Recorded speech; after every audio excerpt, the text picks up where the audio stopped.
অভিনেতা কপিল বৰাই গৌৰৱ কঢ়িয়াই আনিলে অসমলৈ। মোৰ আপোনাৰ প্ৰিয় অভিনেতা কপিল বৰাৰ এই খবৰত আনন্দিত হৈ পৰিছে অসমবাসী। পোনপ্ৰথমে আমিও অসমৰ জনপ্ৰিয় অভিনেতা কপিল বৰাক যাচিলোঁ আমাৰ চেনেলৰ ফালৰ পৰা আন্তৰিক শুভকামনা। নমস্কাৰ বন্ধু বান্ধৱীসকল, আপোনালোক সকলোকে স্বাগতম জনাইছোঁ আমাৰ চেনেলৰ অন্য এটা নতুন ভিডিঅ'লৈ। তেন্তে আহক আজিৰ ভিডিঅ'টো আৰম্ভ কৰোঁ।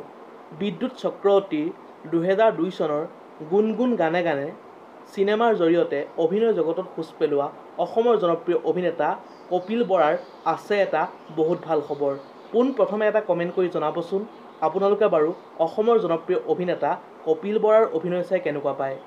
অসমৰ জনপ্ৰিয় অভিনেতা কপিল বৰাৰ এই ভাল খবৰত স্বাভাৱিকতে আনন্দিত হৈ পৰিছে অসমবাসী আৰু শুভেচ্ছাৰে উপচাই পেলাইছে অসমৰ জনপ্ৰিয় অভিনেতা কপিল বৰাক। অসমৰ জনপ্ৰিয় অভিনেতা কপিল বৰাই গৌৰৱ কঢ়িয়াই আনিলে সমগ্ৰ অসমলৈ। উল্লেখযোগ্য যে 2024 চনৰ 10 মাৰ্চত ফিল্মফেয়াৰ বঁটা পাবলৈ সক্ষম হ'ল অসমৰ জনপ্ৰিয় অভিনেতা কপিল বৰাই। খবৰটো পাই বাৰু আপোনালোকৰ কেনেকুৱা লাগিল? যদি ভাল লাগিল লাইক, কমেণ্ট, শ্বেয়াৰ আৰু যদি নতুনকৈ আমাৰ চেনেলটো চাই আছে তেন্তে ছাবস্ক্ৰাইব কৰি কাষতে থকা বেল আইকনটো প্ৰেছ কৰি অল কৰি দিব বুলি আশা ৰাখিলোঁ। ধন্যবাদ। জয় আই অসম।